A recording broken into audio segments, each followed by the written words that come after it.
Hello दोस्तों, नमस्कार। गोपाल भांड की कहानियों के प्लेलिस्ट में आप सबका स्वागत है।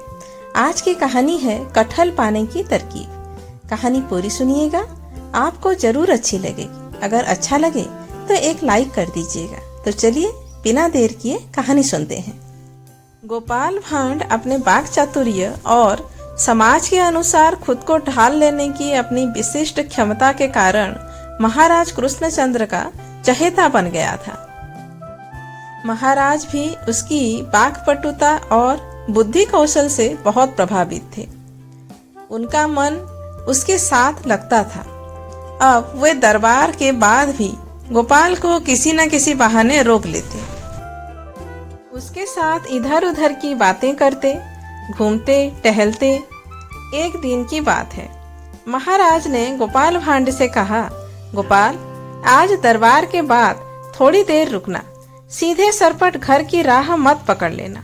गोपाल ने शिष्टता बस कहा, जो आज्ञा महाराज। शुरू से अंत तक उस दिन दरबार गहमा गहमी वाला बना रहा।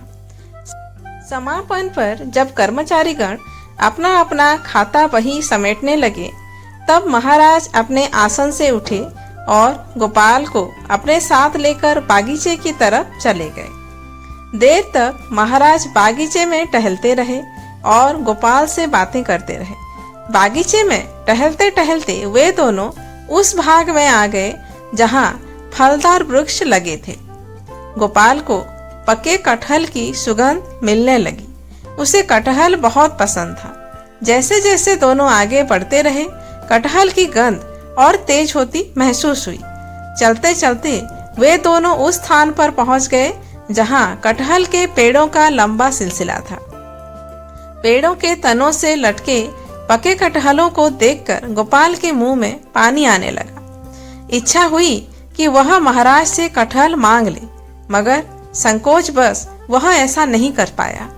सूरज डूबने के बाद जब अंधेरा घना होने को आया, तब महाराज ने गोपाल को घर जाने की इजाजत दी।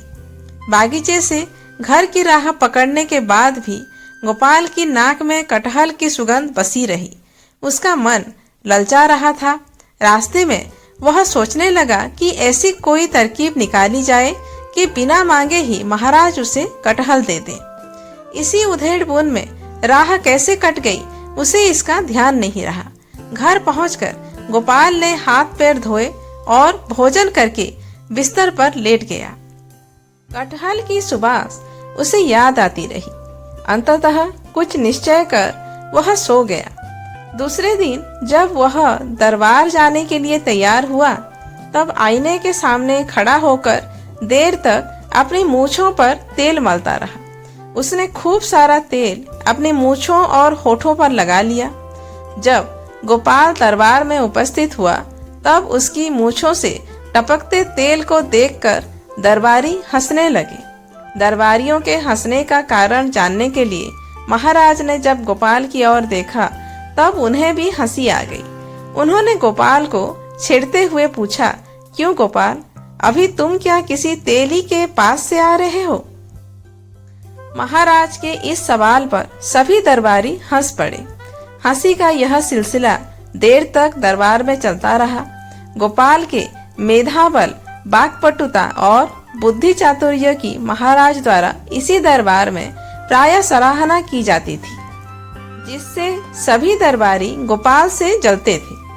आज जब महाराज ने उसकी तेल चुपड़ी मूंछों के कारण उसका उपहास किया, तो दरबारियों को अपनी भड़ास निकालने का अवसर मिल गया। हंसी के बहाने वे दरबार में गोपाल का उपहास ही कर रहे थे।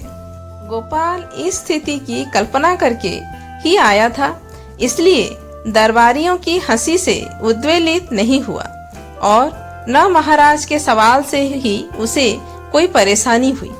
उसने मुस्कुराते हुए महाराज से कहा, महाराज, मैं किसी तेली के पास क्यों जाऊंगा?